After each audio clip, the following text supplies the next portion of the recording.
新风空调和普通空调的区别，新风空调有必要吗？2025年选购推荐。空调特殊的构造，内机和外机有连接管，且内外机都有风扇。不少人误以为空调工作的时候会有室内和室外换气的功能，其实不是。空调工作的时候是屋子里的内循环，基本跟室外没有换气的过程。晚上房间关上门后打开空调，时间久后，由于呼吸作用，屋子内的二氧化碳含量会有少量的提升。呼吸敏感的朋友主要是老人、孕妇、婴幼儿、鼻炎等人群就会有憋闷的感觉。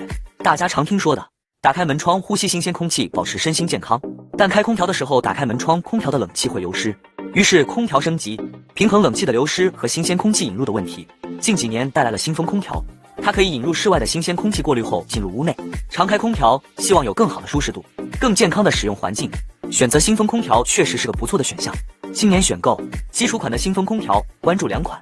第一款是美的净新风 KF2-35 吉瓦 N8XF 1:1定制版，第二款是海信新风空调 X3。